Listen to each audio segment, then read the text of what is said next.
Salam, nizere ko mumeze neza aho muherereye hose. Niba ari ubwa mbere ugeze kuri ino channel, nitwa Pamela Charles, nkabashyiraho recipes cyangwa se uburyo butandukanye bw'imitekere.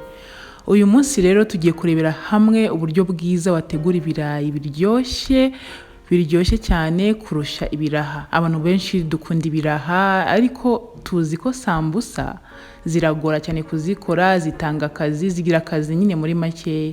Ese mu by'ukuri ubaye utagiye gukora sambusa z'ibirayi cyangwa se ibiraha, wakora iki ku buryo byaba bimeze kimwe? Wakora iki byaba bifite icyanga kimwe? Uyu munsi rero tugiye gukora ibyo birayi. Ntabwo bigoye pe, ntabwo bigusaba ibintu byinshi. Icyo dusabwa nuko tuba twafata ibirayi tukabihata neza, tukabishyira mu isafuriya, tugashyiramo n'umunyu mukeya, ubundi tugapfundikira n'amazi twashyizemo, tukabitogosa paka bihiye.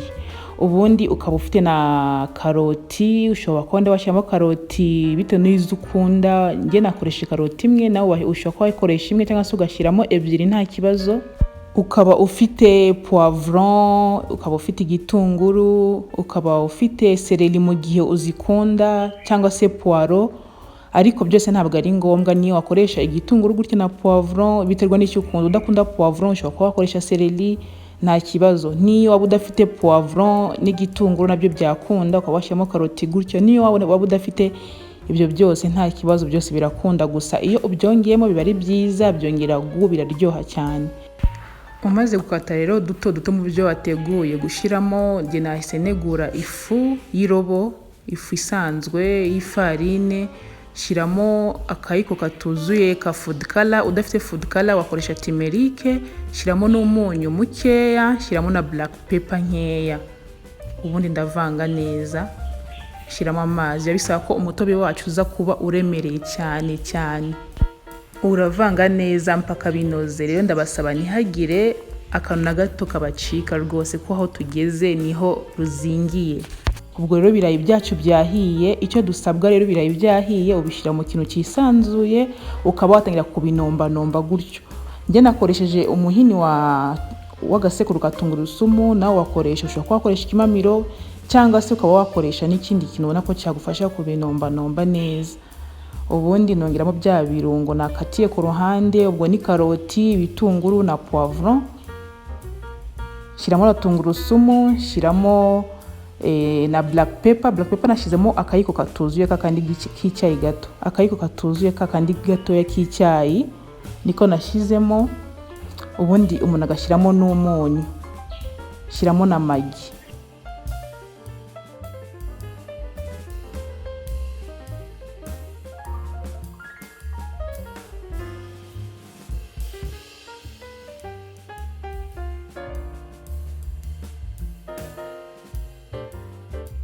Igikurikiyeho rero, wamaze kongeramo ibyo wateguye byose gushyiramo, urabivanga neza kugira ngo ibirungo bigere hose mu birayi byose. Ubundi warangiza kubivanga, wisiga amavuta mu ntoki kugira ngo bitaza kuba byagufata.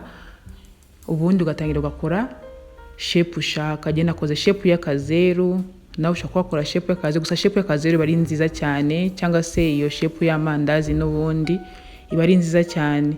Niyo shape nanjye nakoze, ntabwo igoye. Usa nkaho ufata n'ubundi gutyo ugakanda bihita bikunda, ntabwo bigoye. Muzagerageze gukora ino recipe, muzayikunda cyane. Niba mutarayikora iraryoha, bino birayi biraryoha cyane. Muzi ko ibiraha, abantu bakunda ibiraha, ubaye ukora bino birayi gutya ntabwo waba ugitekereza ibiraha pe, kuko tayari uba wamaze kubona ikintu cyasimbuye ibiraha. Rero mu birungo n'ubundi bawongeyemo, ubaye ukunda urusenda warushyiramo nta kibazo. Rero umutobe tuba twakoze biba ari byiza ko uba uremereye gutyo, bituma ikirayi cyawe gisiga umutobe neza kigafata.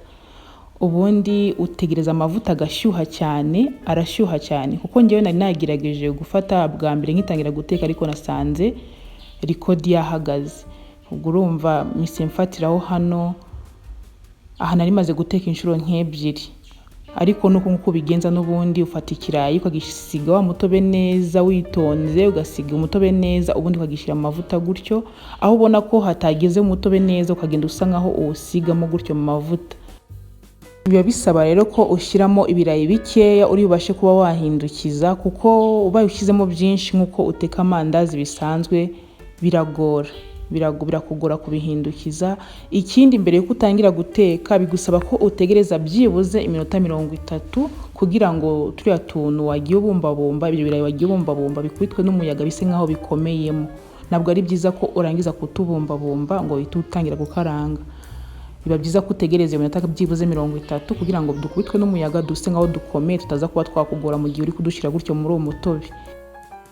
Muri kubona ukuntu ndi kugenda mpindukiza. Guhindukiza bisaba ko witonda, bisaba ko umenya ko ikirayi washyizemo mu mavuta gutyo cyumutse neza hasi ku buryo ujya kugihindukiza rimwe utagiye gutinda uhindukiza nk'uko nguko.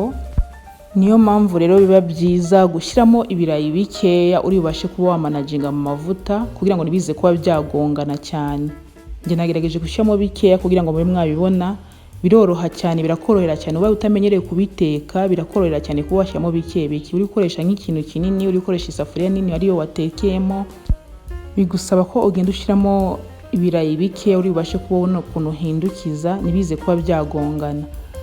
Ntabwo rero bijya bitinda cyane gushya kuko n'ubundi tuba twabanje kubitogosa tukaba twabibumbabumba gutyo. Urumva ikintu tuba dukeneye ko bifata irangi, kandi n'umutobe tuba twasize inyuma y'ikirayi uza kuba washya neza mu mavuta. Ni ukuvuga ngo ntabwo tubitinzamo mu mavuta, biba bisaba ko nyine amavuta yaba ashyushye gusa cyane, kandi mu guhindukiza ukitonda ukajya uhindukiza nyine ugasa nkaho uri gushibura gutyo rimwe gusa.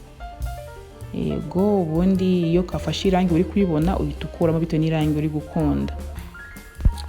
Ibirayi rero ushobora kubirisha ibintu bitandukanye. Ushobora kuba wabikorera isosi isanzwe, wabirisha isosi y'inyama, wabirisha inyama, wabinywesha icyayi, wabirisha ibintu byinshi bitandukanye bitewe n'ibyo wateguye. Nta condition bifite, ntabwo byakubuza kubirisha ikintu icyo ari cyo cyose wateguye. Ibintu byose uzi ko ukunda kurisha ibirayi wabikoresha, kuko bingibi byakora nka snacks, byakora nk'ibiryo. Wabyaterwa n'ukuntu wo bishaka. Ubaye ufite nk'izo nyama, ufite iyo sosi yawe, wabirisha iyo sosi. Ubaye ushaka kubinywesha ji, ubaye ushaka kubinywesha icyayi, byose hose birakora. Ibirayi byacu birasa neza, biraryoshye. Mana yanjye, muzabigerageze mu rugo. Ntabwo bitwara umwanya, ntabwo bisaba ibintu byinshi. Mwabonye ibintu twashyizemo, ariko ubaye udafite kimwe ukaba ufite ikindi, byose birakora. Ushobora kuba udafite igitunguru, ushobora kuba udafite poivron, ushobora kuba udafite tungurusumu. Byaterwa nyine washyiramo icyo ufite mu rugo, ariko ubaye ubifite byose biba ari byiza kurushaho. Mwakoze rero cyane kubona nanjye intambwe ku yindi. Niba mutarakora subscribe ndabasaba ko muyikora, mukore no kunzogera kugira ngo nishyiraho indi video muzabashe kuba mwayibona. Imana ikomeze kubarinda, mugire ibihe byiza. Salam.